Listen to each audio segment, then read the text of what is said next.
Hi everybody, Lou Kitzelman here from With a Bow on Top by Lou.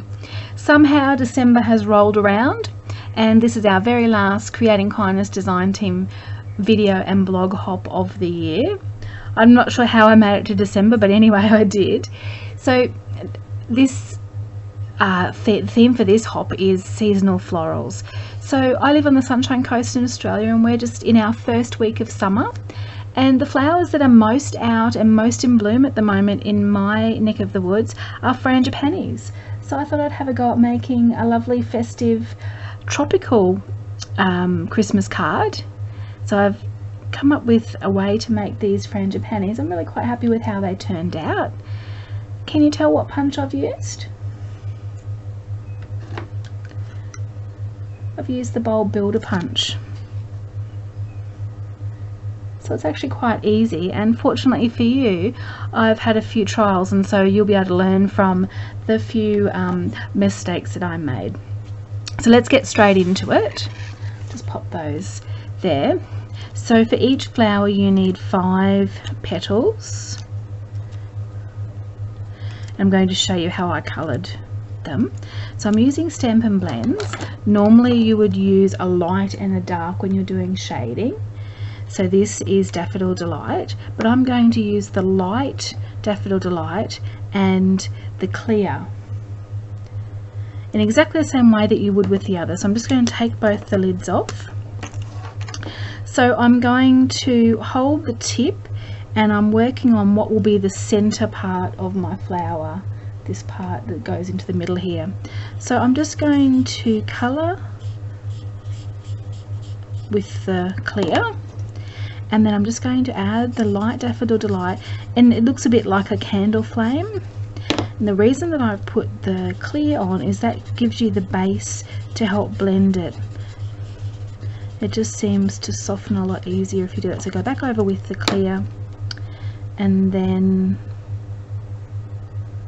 just add a bit more, and as that dries it all blends nicely. I'll just do one more to show you. Add the clear. Actually I should be calling it the colour lifter. I wasn't sure if I was going to get this video made, but as I started to do the blog post I realised it was actually easier to show you how to do it rather than write it down. This is not difficult to do, but it was difficult for me to write about. So I'm at the end of the day, so I'm a bit tired, but we'll see how we go. So there we go, we've got 5 petals. And then you also need for each flower a circle cut out, punched out from the 1/2 inch circle punch, and that just helps adhere all the leaves. So before we adhere them together we just need to do a little bit of shaping. So what I like to do is just get them all orientated the same way, and I like to do them this way. I'm going to hold the yellow end, the flat side end, and I'm going to shape them.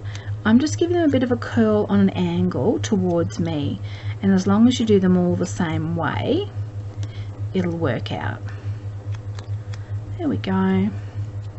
Be interesting to see what all the other design team members have as their seasonal florals, because we all live in different parts of the world, so it'll be really interesting to see the different flowers that everyone comes up with. Then what we need to do is just fold over on a diagonal, so from the tip to where the bulb starts. And the reason that I'm doing that is that it just helps when you're feeding all the petals underneath each other. It just helps to particularly put the last one in. So just do all 5, and don't worry if you flatten the petals again, you've already given them that shape, so you can easily just go back and add them. Then what I need to use is my silicone mat. Now you can see that I've been using this a bit today, and I'll give it a good clean by soaking it later on. So I'm notorious for getting glue everywhere, so I've come up with a way where I didn't get glue all over my fingers and all over my hands. I'll just show you my first disaster. Can you see how it's all stuck together, and my finger stuck to this part here and I tore off the colour? So I came up with a sort of a different way. I'm just going to add a little bit of glue, not too thick, to my circle. Now when I arrange the petals, I want them to be a bit like a star shape. So we've got the top part and the like the legs, so it's a bit like a head, arms and legs, a bit like a starfish. Okay, so let's pop the first petal on. I'm going to work around clockwise, and I'm just going to add a tiny bit more glue in case I need it. And so I'm just overlapping, so just pop the petal on top of the one beside it. So I've got this on the side, but you can see that that's like the top and the two sides. And I'm just going to use the stylus end of my take your pick tool just to sort of anchor those a little bit. Okay, dip the petal in, pop it, oops, until the glue takes a little bit more. It is a little bit slippery, but it is worth it. And so then this one's got to go, I've got to tuck him underneath here, and just this bit when you start tucking is when the petals just come out a little bit, so just get them stuck. Okay, and it's as simple as that. Then you just let it dry, and as it dries you can push it down the middle just to adhere it a bit better, just like that. Cute frangipani. Now if you get glue all over it in the middle, you can add some, I've just added some gold pearls there. So let's have a look at, oh sorry, I haven't shown you how to do the leaves. So I've already started some of the leaves. I've just got some garden green, and I'm using Old Olive Stampin' Blends. I just found this gave a really nice colour and frangipani like leaf. So colour it in with the light, just a little bit of dark at the bottom, dark Old Olive Stampin' Blend. Go back and give it a blend, and then as it dries it will look like these ones. I don't know if I'll need all of them, but I'll just show you how I shaped it.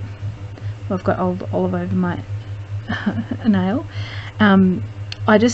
I've got my paper piercing mat, and you just add a line in the middle for the vein, and then 3 or 4 little veins that way, and then you can just pinch it. Okay, and you've got this great leaf. All right,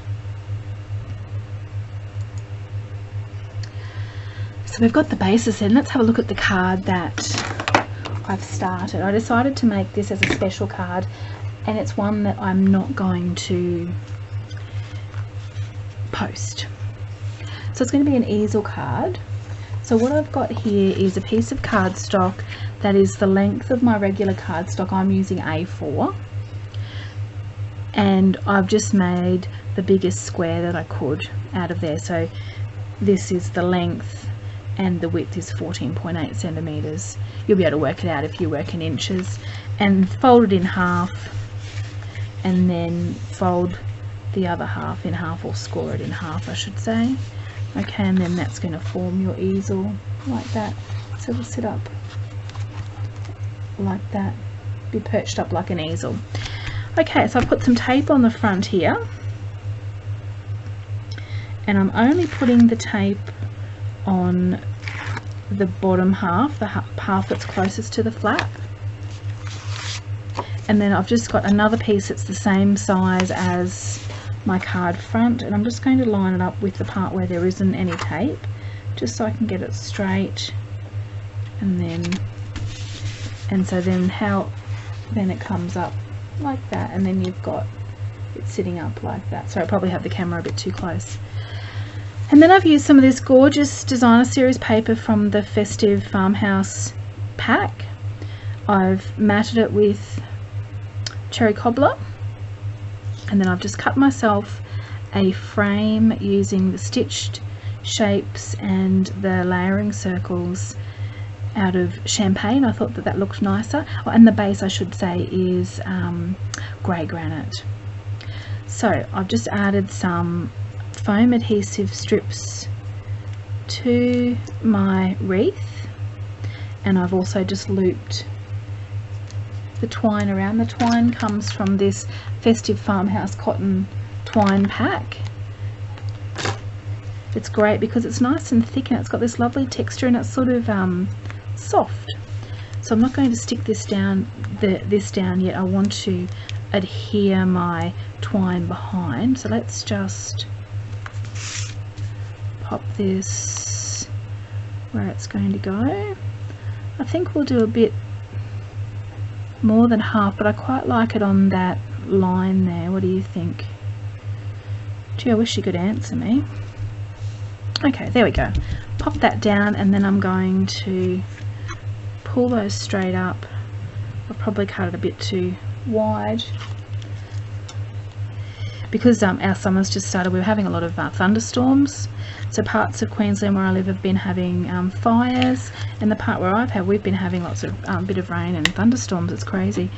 And I've got my washing on the line, so I'm hoping that everything will work for me today, that I can get this done and my washing won't get wet. So there we go. Alright, let's take the rest of that off and put it on the card front, and then I can do the decorating. So you can, this is square, so it's easy to work out how the mats go, like that. Looks a bit nautical at the moment. And then I'm just going to cut. Normally I would not be so generous with my cut, but I just want to do this quickly. I've got 2 pieces of the twine. I'm going to feed it underneath because that's loose if I can. You can never do anything when you're in a rush, can you? Okay, there we go. And I'll just tie a knot and then tie a bow. I think this will be easier than doing it with the frangipanis, when the frangipanis are attached. There we go. And I'll just try and keep my loops the same width. Oh, I wasn't overly generous with my cutting. Absolutely perfect. What are the chances of that? Okay, so with one of my frangipanis I've added 2 layers of Stampin' Dimensionals because I've had a bit of a play around with the layout. Oops, one got attached to my thumb. We'll detach that. Oh gosh, I'm a bit of a disaster, aren't I? And it looked better, rather than having all 3 around here, it looked better to have this one off the side here. And I'll worry about fluffing up the leaves in a little bit. And I'll grab a glue dot and my whatchamacallit thingamy. Sorry guys, my take your pick tool and the spatula end, and I'll just grab a glue dot to pop on the end of that. You can use glue or whatever adhesive you like. So I'll pop that one like that. Oh, that's pretty, isn't it? I don't know if you're supposed to say that about your own work. Okay, and then we'll pop sort of that one, what do you reckon, there. Yep, adhere that down, and then it's just a matter of bringing the leaves in. I'm just going to stick these in at the moment so that I can show you how it'll be, and then I'll pop a picture at the end. I'm just trying to keep the time down. Oh, I'm so happy with that.